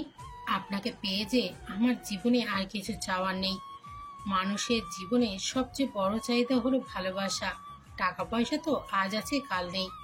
আমি আপনাকে পেয়ে পৃথিবীর শ্রেষ্ঠ সম্পদ ভালোবাসা পেয়েছি, যত্ন পেয়েছি, একটা সুন্দর সংসার পেয়েছি। সুন্দর একটা সকাল, চারদিকটা সূর্যের উজ্জ্বল আলোয় আলোকিত হয়ে উঠেছে, রাস্তাঘাট ভরে উঠেছে জনমানবের সমাগমে। সেই সাথে ফুরফুরে হয়ে উঠেছে রূপন্তীর হৃদয়ও। আজ সকাল সকালই মোবাইলে মেসেজ চলে এসেছে, তার কলেজের লাইব্রেরিতে সহকারী পদের চাকরিটা হয়ে গেছে। ওইদিকে তার বাবাও টাকা পাঠিয়ে দিয়েছেন। রূপন্তী জানে এই টাকাটা পাঠাতে সালাম হোসেনের কতটা কষ্ট করতে হয়েছে, কিন্তু এখন সেও চাকরি পেয়ে গেছে। লাইব্রেরিতে সহকারী পদের জন্য সে বেতনটা ধার্য করা হয়েছে, তাতে একদিকে নিজের খরচ চালিয়ে কিছু টাকা বাড়িতেও পাঠাতে পারবে। এভাবে ইনশাআল্লাহ তাদের সুদিন ফিরবে। কিন্তু এখন কথা হলো তাকে বিভানের বাড়ি ছাড়তে হবে, আর এর জন্য হোস্টেলের সিট প্রয়োজন। এমনি আবেদন করলেও সিট পাওয়া যাবে, তবে পরিচিত লোক থাকলে বোধহয় 2-1 দিনেই পাওয়া যাবে। বিভানকে বললে তো সাহায্য করবে না, এলিনাও হোস্টেলে থাকে না। তাছাড়া মেয়েটা বেশ ভদ্রসভ্য, সে যে ঠিকভাবে কথা বলে হোস্টেলে একটা সিট চেয়ে দিবে তা পারবে না। আচ্ছা, ইমাদকে বললে কেমন হয়? ছেলেটাকে যতদূর দেখেছে তাতে ভালো এবং পরোপকারী মনে হয়েছে, একবার বলে তো দেখাই যায়। বিমান নিজ কক্ষ থেকে বেরোনোর পূর্বেই রূপন্তী এক প্রকার হন্তদন্ত হয়েই ছুটল কলেজে। ইমাদ আর জ্যাক ক্যাম্পাসের ঘাসের উপরে বসেছিল, অপেক্ষা বিভানের। তখনই কোথা থেকে এলিনাকে নিয়ে রূপন্তী গিয়ে দাঁড়ালো তাদের সম্মুখে। হাঁপাতে হাঁপাতে বলল, আপনি এখানে? আর আমি আপনাকে কোথায় কোথায় না খুঁজেছি। ইমাদ এবং জ্যাক অবাক হলো দুজনেই। ইমাদের যেন বিশ্বাস করতে কষ্ট হচ্ছে রূপন্তী তাকে খুঁজেছে। ছেলেটা হাত উঁচিয়ে হাতের তর্জনী আঙ্গুল তাক করলো নিজের পানে, অবাক কণ্ঠে বলল, আমাকে খুঁজছিলে? হ্যাঁ, জরুরি কথা আছে আপনার সাথে। ইমাদের অবাকের মাত্রা বাড়ল, সাথে খুশি হলো ভীষণ। যাক, এই অজুহাতে মেয়েটার সাথে তার কথা তো হচ্ছে। এভাবে অল্প স্বল্প কথা হতেই তো বাক্যালাপ বাড়বে, দুজন দুজনের কাছাকাছি যাবে। ইমাদ বেশ উৎফুল্লতার সাথে বলল, কি কথা? রূপন্তী একটু সময় নিল, ইতস্তত করে বলল, আসলে কথা হচ্ছে কি, আমি কলেজ হোস্টেলে উঠতে চাইছিলাম, মানে হোস্টেলে একটা সিট প্রয়োজন। ইমাদ যেন আকাশের চাঁদ পেল হাতে। এমনিও সে চাইছিল না বিভানের সাথে রূপন্তী একা এক বাড়িতে থাকুক, মন সায় দিচ্ছিল না, আবার কিছু বলতেও পারছিল না। তবে এখন যখন সুযোগ নিজে হেঁটে এসে তার সম্মুখে দাঁড়ালো, তখন সে সুযোগ হাতছাড়া করা ঠিক হবে না কিছুতেই। তবে কী কারণে বা কেন ওই বাড়ি রূপন্তী ছাড়তে চাইছে, এ বিষয়ে কোনো প্রশ্ন ইমাদ করার আগেই মেয়েটা বলল, আপনি হয়তো ভাবছেন ও বাড়িতে কি সমস্যা হয়েছে, আমি হুট করে কেন ও বাড়ি ছেড়ে কলেজ হোস্টেলে উঠতে চাইছি। আসলে ও বাড়িতে কোনো সমস্যা নেই, আমারই কলেজ থেকে ও বাড়িতে, আবার বাড়ি থেকে কলেজে দৌড়াদৌড়ি করতে একটু সমস্যা হচ্ছে, পড়াশোনা ঠিকভাবে হচ্ছে না। তার উপরে এখন আবার কলেজ লাইব্রেরিতে পার্ট টাইম জব নিয়েছি, তাই কলেজ হোস্টেলে থাকতে পারলে ভালো হতো আর কি। রূপন্তী মিথ্যে বলল। হাজার হলেও বিভান ইমাদের ফুফাতো ভাই, নিশ্চয়ই ভাইয়ের বিরুদ্ধে কোনো কথা সে বিশ্বাস করবে না। উল্টো তার ভাইয়ের নামে মিথ্যা বলার অপরাধে না সাহায্য করতে অস্বীকার করে। কিন্তু বিভানের বাড়ি তো কলেজ থেকে খুব একটা দূরে নয়, আর তাতে এত কোনো সমস্যা হওয়ার কথা নয়। ইমাদের মনে প্রশ্ন জাগলো, তবে সে প্রশ্নগুলো মনের মধ্যেই চাপা দিল ছেলেটা। আপাতত তাকে হোস্টেলের একটা সিট খুঁজে রূপন্তীর থাকার ব্যবস্থা করতে হবে, আর এই সুযোগে মেয়েটার সাথে একটা ভালো সম্পর্ক গড়ে তুলতে হবে। ইমাদ হাসলো, বসা থেকে উঠে দাঁড়িয়ে বলল, আমি তোমাকে 2 দিনের মধ্যে সিট পাইয়ে দিব, তবে আমার একটা শর্ত আছে। রূপন্তীর কপালে ভাঁজ পড়ল, সন্ধিহান সুরে বলল, কি শর্ত? 1 কাপ চায়ে আমি তোমাকে চাই। বহুল প্রচলিত বাংলা একটা লাইন। রূপন্তীর কপালে ভাঁজ আরো গাঢ় হলো, চোখ ছোট ছোট করে প্রশ্ন করল। ইমাদ ওষ্ঠ প্রসারিত করে হাসলো, মাথা ঝাঁকিয়ে বলল, তোমার হাতে 1 কাপ চা চাই আমি। রূপন্তীর কপালে ভাঁজ সরল, ইমাদের সাথে তাল মিলিয়ে মৃদু হাসলো সেও, ভদ্রতার সাথে বলল, যখন ইচ্ছে বাসায় চলে আসবেন, আমি বানিয়ে খাওয়াবো। থামল রূপন্তী, পরপর জ্যাক এবং এলিনার পানে তাকিয়ে বলল, আপনি এবং এলিনাও চলে আসবেন ইমাদ ভাইয়ের সাথে, আমি আপনাদের অপেক্ষায় থাকবো। জ্যাক উৎসুক হলো, উৎফুল্লতার সাথে ইংরেজি বাক্যে বলল, আমাকে এখন বললে আমি এখনই চলে আসব, চা কফি আমার পছন্দের। রূপন্তী হাসলো, মিষ্টি করে বলল, তবে আপনার চায়ের পরে একদিন কফিও পাওনা রইল। ওকে একা কফি খাওয়ালে চলবে না, কিন্তু আমারও কফি চাই। ইমাদের কথায় রূপন্তী মাথা দোলালো, বলল, আচ্ছা আচ্ছা, আগে আমাকে সিটটা পাইয়ে দিন, তারপর সব হবে। চলো তাহলে এখনই কলেজ কর্তৃপক্ষের নিকট, দেখি কি করা যায়। রূপন্তী কিঞ্চিত অবাক হলো, কপালে ভাঁজ ফেলে বলল, কিন্তু আপনি তো বললেন 2 দিনের মধ্যে পাইয়ে দেবেন। কোনো কাজই ফেলে রাখা উচিত নয়। আমার জানা মতে মেয়েদের কিছু সিট খালি থাকার কথা। আজই গিয়ে কথা বলে দেখি, পরে যদি না পাই। থামল ইমাদ, ওষ্ঠ প্রসারিত করে আবার বলল, তাছাড়া তোমার চা কফির জন্য আমার তর্স হয়েছে না। যত দ্রুত সম্ভব তোমার হাতে বানানো চা কফিতে চুমুক দিতে চাই। রূপন্তী মুগ্ধ হলো ইমাদের ব্যবহারে। ছেলেটা কথায় কথায় হাসে, ব্যবহারটাও বেশ অমায়িক। রূপন্তীর কেন যেন বিশ্বাস করতে কষ্ট হলো এই ইমাদ সম্পর্কে বিভানের ভাই। কি বিদঘুটে খবিশের ন্যায় ব্যবহার ওই বিভানের। মুখ খুলে যখনই কথা বের করে তখনই যেন নিমপাতা করলা একসাথে ঝরে পড়ে। আর ইমাদ কি ভদ্র, অমায়িক এবং পরোপকারী ছেলেটা। রূপন্তী ভাবনার মধ্যে ভেসে আবার এলো ইমাদের কণ্ঠস্বর, তাড়া দিয়ে বলল, কি হলো, চলো। রূপন্তী বিনিময়ে মিষ্টি হাসলো। ক্লাসে গেল না আর কেউ। ইমাদ, জ্যাক, রূপন্তী এবং এলিনা সবাই একজোট হয়ে গেল হোস্টেলের একটা সিটের জন্য। কিন্তু মাঝপথে যেতেই ইমাদের পকেটে থাকা মোবাইল বেজে উঠল কর্কশ ধ্বনিতে। হাঁটতে হাঁটতেই সে পকেট থেকে মোবাইলটা বের করলো। কলটা রিসিভ করে কানের কাছে নিয়ে বলল, হ্যাঁ বিমান, বল। ওপাশ থেকে কি বলল শোনা গেল না, তবে জবাবে ইমাদ বলল, আজ ক্লাস করব না, একটা কাজে এসেছি ভাই। এই মরেছে। এখন ওপাশ থেকে অবশ্যই বিভান জিজ্ঞেস করবে কি কাজ? তখন যদি ইমাদ কোনোভাবে লাইব্রেরির চাকরি পাওয়া এবং হোস্টেলের সিট খোঁজার কথা বলে দেয় তখন কি হবে? ওই লোক তো আবার রূপন্তীর ভালো দেখতে পারে না। যদিও রূপন্তী বাড়ি ছাড়বে শুনে ওই লোকের খুশি হওয়ার কথা, তবুও সাবধানের মার নেই। লোকটার তো আবার মেয়েদের মতো ক্ষণে ক্ষণে মুড সুইং হয়। প্রয়োজনে যখন বাড়ি ছেড়ে একদম হোস্টেলে চলে আসবে তখন বলা যাবে। আপাতত কিছু না বলাই শ্রেয়। মেয়েটা চিন্তায় দাঁত দ্বারা হাতের নখ কাটতে লাগলো। মাথা নাড়িয়ে ইশারা করে বোঝালো, তাকে কিছু বলিয়েন না। ইমাদের এমনিতেও বলার ইচ্ছে ছিল না। রূপন্তীর ইশারা পেয়ে সে আরো ধাতস্থ হলো। বিভানের কি কাজ? প্রশ্নে জবাবে বলল, আর বলিস না, মা কিসের একটা লিস্ট ধরিয়ে মার্কেটে পাঠিয়ে দিল। ইমাদ জানে সাংসারিক কর্মকাণ্ডে বিভান তেমন নাক গলাবে না, আসতেও চাইবে না। অন্য কাজের কথা বললে, আমিও আসছি বললে বলতে পারত। হলেও তাই। লিস্ট নিয়ে মার্কেটে যাওয়ার কথা শুনে আর কথা বাড়ালো না বিভান। স্বল্প শব্দে বলল, আচ্ছা তুই তাহলে তোর কাজ কর, রাখছি আমি। দুপুরের সময় চারদিকে সূর্যের প্রখর রশ্মি। রূপন্তী বাড়ি ফিরল এই ক্ষণে। এতক্ষণ ঘুরে ঘুরে সৌভাগ্যবশত হোস্টেলের একটা সিটের ব্যবস্থা হয়ে গেছে। 2-4 দিনের মধ্যেই সেখানে উঠতে পারবে। ইমাদ আর জ্যাক সাথে ছিল বলেই এত তাড়াতাড়ি সবটা সম্ভব হয়েছে, নয়তো একটা সিটের জন্য তাকে কিছুদিন অন্তত ঘুরতে হতো। বেশ ফুরফুরে মেজাজেই বাড়ির গেট থেকে ভেতরে প্রবেশ করল রূপন্তী। চারদিকে না তাকিয়েই হেলে দুলে পা ফেলল গৃহের পানে। ঠিক তখনই ডাক পড়ল তার। থমথমে কণ্ঠে শোনা গেল, সকালে আমার জন্য রান্না করনি কেন? রূপন্তী থমকে দাঁড়ালো। আশেপাশে দৃষ্টি বোলাতেই দেখা পেল বিভানের। টাইগারকে নিয়ে দাঁড়িয়ে রয়েছে বাড়ির বাগানে। বোধহয় কুকুর ছানাটাকে নিয়ে একটু ঘুরতে বেরিয়েছে। তবে রূপন্তীকে দেখেই বিভান রেখে টাইগার ছুটে এলো তার নিকট। লেজ নাড়াতে নাড়াতে গা ঘষল মেয়েটার। বিভানও এগিয়ে এলো সেই সাথে সাথে। থমথমে কণ্ঠে বলল, কি হলো, উত্তর দিচ্ছ না কেন? সকালে আমার জন্য রান্না করনি কেন? রূপন্তী মনে মনে ভেঙচি কাটল। কাল সর্বোচ্চ পর্যায়ে অপমান করে, খারাপ ব্যবহার করে এখন জিজ্ঞেস করছে রান্না করনি কেন। মেয়েটা ভারী কণ্ঠে জবাব দিল, কালই তো বলেছিলাম আমি আর আপনার জন্য রান্না করতে পারবো না। এই মাসের বেতন কিন্তু দেব না। রূপন্তী মুখ বাঁকালো, ভেঙচি কেটে বলল, প্রয়োজন হবে না।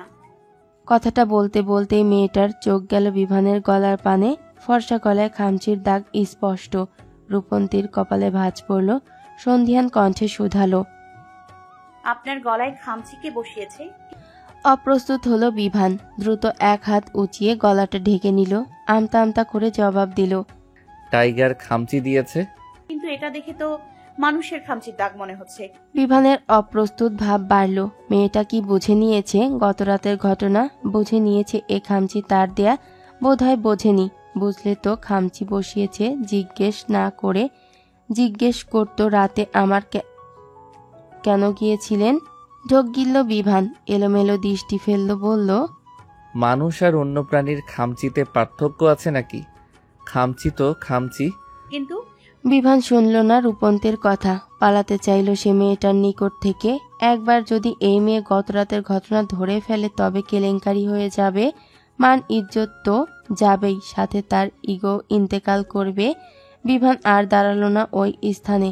বড় বড় কদমে গৃহের ভেতরের দিকে পা বাড়াতে বাড়াতে বলল, তোমার সাথে বেহুদা প্যাচালের সময় নেই, আমার অনেক কাজ আছে। রূপন্তীর কপালে ভাঁজ আরো গাঢ় হলো। মনে হলো বিভান পালাচ্ছে তার নিকট থেকে। ছেলেটার চোখ মুখেও কেমন একটা অস্থিরতা বিরাজমান ছিল, যেমন কিছু একটা লুকোনোর প্রয়াস চালাচ্ছে। মেয়েটা কিঞ্চিত সময় নিয়ে তাকিয়ে রইল বিভানের চলে যাওয়ার পানে। হঠাৎ তার স্মরণে এলো গত রাতের ঘটনা। গত রাতে তার কক্ষে আসা চোরের গলাতেও তো এমনই একটা খামচি বসিয়েছিল রূপন্তী। তবে কি সে চোর বিভান ছিল? মেয়েটা চোখ বড় বড় হয়ে গেল। সেই লোক যে বিভান ছিল বিশ্বাস করতে কষ্ট হচ্ছে ভীষণ। যে পুরুষ সারাদিন তাকে অপমান করে, সেই পুরুষ রাতের আধারের কক্ষে কেন যাবে? আবার কাঁধে হাত দিয়েছিল। উদ্দেশ্য কি এর? নাকি সবটাই রূপন্তীর ভুল ধারণা? কথাগুলো ভাবতে ভাবতে যেন মস্তিষ্ক বিক্ষিপ্ত হয়ে উঠল। সব যেন কেমন তালগোল পাকিয়ে যাচ্ছে। সন্ধ্যা নেমেছে। চারদিকটায় সূর্যের রশ্মি ফিকে হয়ে আলোকিত হয়ে উঠতে শুরু করেছে কৃত্রিম আলোয়। বিভানের বাড়ির কলিং বেলটা বেজে উঠল এই সময়ে। ছেলেটা বসার কক্ষেই ছিল। কলিং বেলের শব্দ পেয়ে উঠে গেল বসা থেকে। দরজাটা খুলতেই দেখা মিলল ইমাদ, জ্যাক আর এলিনার। একযোগে তারা চিৎকার করে বলল, সারপ্রাইজ! বিভানের কপালে ভাঁজ পড়ল। একে একে তাকালো সে সকলের পানে। প্রত্যেকেরই 2 হাত ভর্তি খাবারের কিছু প্যাকেট দৃশ্যমান। এরা হঠাৎ খাবার দাবার নিয়ে এখানে কি করছে?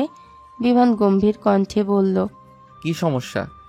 কিঞ্চিত ভড়কে গেল ইমাদ, জ্যাক এবং এলিনা। তারা ভেবেছিল দরজাটা রূপন্তী খুলবে, তাই চিৎকার করে মেয়েটাকে একটু চমকে দিতে চেয়েছিল। কিন্তু তাদের ভাবনাকে ভুল প্রমাণিত করে দরজা খুলে বদমেজাজি বিভান ইমাদ আমতা আমতা করে বলল, না মানে অনেকদিন ধরে তো পার্টি টাটি কিছু করা হয় না, ভীষণ বোর ফিল করছিলাম, হতাশ লাগছিল, তাই এই জুনিয়র মেয়েটাকে নিয়ে তোর বাসায় চলে এলাম একটু হালকা পাতলা পার্টি করার জন্য। তোদের বাড়িতে কি সমস্যা? পার্টি করার হলে তোদের বাড়িতে কর, আমার বাড়িতে কি? ইমাদ চোখের ইশারা করল জ্যাক এবং এলিনাকে। ইশারা পেয়ে তারা দুজন নিজেদের সাথে আনা সামগ্রী নিয়ে গৃহের ভেতরের পানে পা বাড়ালো। বিভানকে পাশ কাটিয়ে ইমাদও ঢুকতে ঢুকতে বলল, আমাদের বাড়ি তো আর ফাঁকা না, আরো মানুষ আছে, সেখানে পার্টি করা দুষ্কর। আর তোর বাড়িতে তো তুই একাই থাকিস, তাই এখানেই চলে এলাম। বিভান আর কিছু বলল না। তবে বাহিরের শোরগোল শুনে রূপন্তীও বেরিয়ে এলো বাহিরে।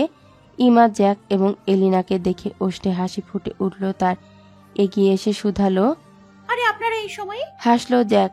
হাতের খাবারের প্যাকেটগুলো টেবিলে রাখতে রাখতে বলল, তোমার হাতের চা কফি খেতে চলে এসেছি। আপনারা বসুন, আমি এক্ষুনি বানিয়ে নিয়ে আসছি। রূপন্তী রান্নাঘরের দিকে গেল। বিভানের দৃষ্টি তীক্ষ্ণ হলো সাথে সাথে। এদের সাথে ওই মেয়েটার এত খাতির জমল কবে থেকে? বিভান আবার গিয়ে বসলো সোফায়। ইমাদ, জ্যাক আর এলিনাও বসলো তার 2 পাশ জুড়ে। সময় গড়ালো খানিকটা। রূপন্তী চা বানিয়ে একটা ট্রেতে করে বেশ হাসি মুখে এসে উপস্থিত হলো বসার কক্ষে। একে একে চায়ের কাপ তুলে দিল সকলের হাতে।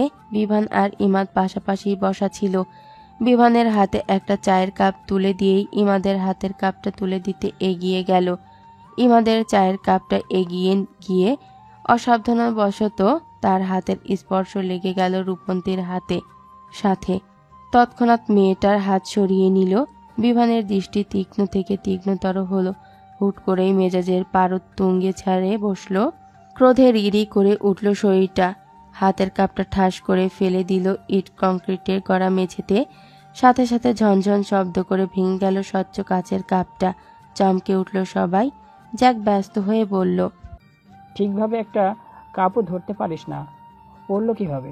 মুহূর্তেই বিভানের ক্রোধ সরে গিয়ে হুঁশ ফিরল। অপ্রস্তুত হলো ভীষণ। কিভাবে কাপটা পড়েছে এটা এখন সে বলবে কিভাবে? ইমাদের হাতের সাথে রূপন্তীর হাতের স্পর্শ লাগায় ক্রোধের বশে সে কাপ ফেলে দিয়েছে, এ কথা বলাও তো লজ্জাজনক। তাছাড়া এখানে তার ক্রোধের জন্মানোটাও তো উচিত নয়। অসাবধানতা বশত সামান্য হাত লেগে যেতেই পারে। বিভান একটু কেশে গলা পরিষ্কার করে নিল, এলোমেলো দৃষ্টি ফেলে বলল, হাত ফসকে পড়ে গিয়েছে। যার হাত ফসকে পানি পড়তে ভয় পায়, তার হাত ফসকে নাকি চায়ের কাপ পড়ে গেছে। আশ্চর্য। ইমাদ অনেকটা রসিকতা সুরেই বলল কথাটা। বিভান ভ্রু কুচকালো, থমথমে কণ্ঠে বলল, তো কি হয়েছে? না না, এমনি বলছিলাম আর কি। ইমাদ চায়ের কাপে চুমুক দিল, ফোঁস করে একটা নিঃশ্বাস ছাড়ল। রূপন্তী নিজের জন্য আনা কাপটা বিভানের পানে বাড়িয়ে দিয়ে বলল, আপনি এটা নিন, আমি আরেক কাপ আনছি। বিভান বিনা বাক্য ব্যয়ে কাপটা হাতে নিল, চুমুক বসালো চায়। রূপন্তী সেদিকে একবার তাকিয়ে হাঁটু মুড়ে বসলো মেঝেতে, হাত বাড়িয়ে আস্তে ধীরে ভাঙা কাপের অংশগুলো তুলতে শুরু করলো এক এক করে। ইমাদ ব্যস্ত হলো, নিজের হাতের কাপটা টেবিলের ওপরে রাখলো শব্দ করে, তড়িঘড়ি করে বসলো রূপন্তীর পাশে, অস্থির চিত্তে শুধালো, তোমাকে এসব করতে হবে না, আমি করছি। ভাঙা কাছে হাত কাটতে পারে তোমার। আপনারও তো ভাঙা কাছে হাত কেটে যাবে। রূপন্তীর তৎক্ষণাৎ জবাব বিনিময়ে হাসলো ইমাদ, মৃদু স্বরে বলল, আমার হাত কাটলেও সমস্যা নেই, পুরুষ মানুষ। তবে তোমার হাত কাটলে বেঁচে সমস্যা। রূপন্তী ভ্রু কুচকালো, ললাটে ভাঁজ ফেলে বলল, কি সমস্যা? ও তুমি বুঝবে না, তুমি বরং যাও আরেক কাপ চা নিয়ে আসো, আমি ততক্ষণ এখানটা পরিষ্কার করে নিচ্ছি। মেয়েটা আর কথা বাড়ালো না, উঠে গেল রান্নাঘরের পানে। বিভান এতক্ষণ কান পেতে শুনছিল ইমাদ আর রূপন্তীর কথোপকথন। মেজাজ বিগড়ালো চরম পর্যায়ে। হাতের চা আর মুখে দেওয়ার ইচ্ছে হলো না কোনোভাবেই। চায়ের কাপটা ঠাস করে সে রাখলো টেবিলে, বিড়বিড়িয়ে বলল, আদিক্ষেতা, থাপড়িয়ে এক একটাকে সোজা করে দিতে ইচ্ছে হচ্ছে। ইমাদ শুনল না বিভানের বিড়বিড়িয়ে বলা বাক্যটা, তবে কাপ রাখার শব্দে হকচকিয়ে উঠল, ভ্রু কুচকে বলল, এখন ওই কাপটা ভাঙবি নাকি? বিভানের ক্রোধ যেন বাড়ল আরো এক ধাপ। টেবিলের ওপর থেকে একটু আগে নিজের রাখা কাপটা হাতে নিল সে, ঠাস করে ফেলে দিল মেঝেতে। মুহূর্তেই ঝনঝন করে ধ্বনি তুলে ভেঙে গেল এ কাপটাও। চমকালো ইমাদ, জ্যাক এবং এলিনা তিনজনই। ইমাদ কিছুটা অবাক সুরেই বলল, এটা কি করলি তুই? কাপটা ভাঙলি কেন? আমার কাপ, আমার ইচ্ছা। তুই পরিষ্কার করার কাজ পরিষ্কার কর। আমি পারবো না। তুই ভেঙেছিস কেন? তুই পরিষ্কার কর। বিভান ছোট ছোট চোখ করে তাকালো ইমাদের পানে, কিছুটা রুক্ষ স্বরে বলল, আগের কাপটাও তো আমার ভাঙা, তাহলে সেটা পরিষ্কার করছিস কেন? সর ওখান থেকে। রূপন্তীকে ডাকছি আমি, ওই পরিষ্কার করবে। রূপন্তীর কথা শুনে একটু দমল ইমাদ। বিভানের পানে একবার অগ্নিদৃষ্টি নিক্ষেপ করে আবার লেগে গেল কাজ পরিষ্কার করতে। ইমাদ এবং বিভানের কথোপকথন শুনতে শুনতে হাতে ধরে রাখা চায়ের কাপে চুমুক বসালো এলিনা। অমনি অসাবধানতা বশত গরম চায়ের ছ্যাঁকা লাগলো তার জিহ্বায়। দ্রুত কাপটা দূরে সরিয়ে নিল সে, কণ্ঠ গলিয়ে ধ্বনি তুলল, আহ! জ্যাক হক চকালো। দ্রুত সে নিজের হাতের কাপটা টেবিলে রেখে ফিরে তাকালো এলিনার পানে, ব্যস্ত হয়ে শুধালো, কি হয়েছে? এলিনা মুখ থেকে জোরে জোরে বাতাস বের করতে করতে বলল, গরম চায়ে মুখ পুড়েছে। জ্যাক ব্যতিব্যস্ত হলো, দ্রুত টেবিল থেকে পানির গ্লাস তুলে বাড়িয়ে দিল এলিনার পানে, অতঃপর বলল, একটু পানি খেয়ে নাও, মুখ ঠান্ডা হবে। এলিনা দ্রুত পানির গ্লাস হাতে নিল, ঢক ঢক করে গিলতে শুরু করলো পানি। এর মধ্যে রূপন্তীও রান্নাঘর থেকে চায়ের কাপ হাতে নিয়ে ফিরে এলো, সবাইকে উদ্দেশ্য করে বলল, চলুন এবার সবাই একসাথে চা শেষ করা যাক। বিভান বাদে বাকি সবাই আবারও চা পানে মন দিল। গরম চায়ে মুখ পুড়িয়ে ঠান্ডা পানি খাওয়ায় এলিনার জিহ্বার ছাল ইতিমধ্যে হাওয়া। তবুও সে সকলের সাথে যোগ দিয়ে নিজের বাকি চাটুকু শেষ করল। এরপরে সবাই হাত লাগালো ইমাদ, জ্যাক আর এলিনার হাতে করে নিয়ে আসা খাবারে। সেখানে একটা চকলেটের প্যাকেটও ছিল। রূপন্তী খুশি হলো, চকলেটের প্যাকেটটা খুলে মুখে পুরল খানিকটা চকলেট। অতঃপর ভেঙে ভেঙে একে একে সকলকে ভাগ দিল। সবাইকে দিয়ে বিভানের নিকট যেতেই ইমাদ বলল, ও মিষ্টি জিনিস তেমন একটা খায় না, ওর ভাগেটা আমাকে দাও। রূপন্তী ওষ্ঠ বাঁকালো, বিড়বিড়িয়ে বলল, তা খাবে কেন? মিষ্টি জিনিস খেলে তো মুখ থেকে মিষ্টি ঝরবে। এ বেটা তো খাবে করলা নয়তো নিম পাতা, যাতে মিনিটে মিনিটে মুখ থেকে তেতর ফোয়ারা বইয়ে দিতে পারে। রূপন্তী বিভানের পানে বাড়িয়ে রাখা চকলেটের টুকরোটা সরিয়ে নিতে উদ্যত হলো। অমনি বিভান ছো মেরে নিয়ে নিল চকলেটের টুকরোটা, দ্রুততার সাথে তা পুড়ে নিল নিজের মুখে। জ্যাক এবং ইমাদ অবাক হলো বেজায়। যে ছেলে মিষ্টি চকলেট থেকে 2 হাত দূরে থাকে সর্বদা, সে আজ ছো মেরে চকলেট মুখে পুরল। ইমাদ অবাক সুরেই বলল, তুই না মিষ্টি জাতীয় কোনো জিনিস অর্থাৎ চকলেট খাস না? বিভান থমথমে মুখশ্রীতে জবাব দিল, মাঝে মাঝে খাই। ইমাদের কপালে ভাঁজ পড়ল। আজ ছেলেটা কেমন অদ্ভুত আচরণ করছে, জ্বর এলো না তো আবার? ইমাদ হাত উচালো, বিভানের কপালের পানে হাতটা বাড়িয়ে বলল, তুই ঠিক আছিস তো? আবার জ্বরটর আসেনি তো? বিভান দ্রুত নিজের মাথাটা সরিয়ে নিল দূরে, কপাল কুঁচকে বলল, আমি ঠিক আছি, তোর হাত দূরে সরা। ইমাদ হাত দূরে সরিয়ে নিল, বাহু ঝাঁকিয়ে বলল, ঠিক থাকলেই ভালো। আমি তো ভাবলাম জ্বরের ঘরে ভুলভাল কাজ করছিস। বিভান উত্তর দিল না। বাকিরাও আর খোঁচালো না তাকে। খুব বেশি হইহুল্লোড় না করলেও নিজেদের সাথে করে আনা খাবারগুলো সকলে পেটে পুরল হাসি তামাশার সাথে। তাদের এক কর্মকে সচরাচর প্রচলিত পার্টির কাতারে না ফেলা গেলেও খাবার পার্টির কাতারে ফেলা যায়। সকলের খাওয়া দাওয়া শেষে অবশিষ্ট খাবারের প্যাকেট পলিথিন ক্যানে ভরে উঠল বসার কক্ষটা। সেগুলো সবাই হাতে হাতে পরিষ্কার করলো। এবার এলো যাবার পালা। জ্যাক এবং এলিনা হাসি মুখে বিদায় নিয়ে বেরিয়ে গেল বাড়ি থেকে, কিন্তু ইমাদ গেল না। গাছাড়া ভাবে সে বসে রইল সোফায়। বিভান ভ্রু কুঁচকালো, গম্ভীর কণ্ঠে বলল, নিয়মিত ভালোবাসার গল্প শুনতে এবং পড়তে আমাদের অন্ধবিশ্বাস চ্যানেলটি সাবস্ক্রাইব করে পাশে থাকা বেল আইকনটি ক্লিক করুন। ধন্যবাদ সবাইকে।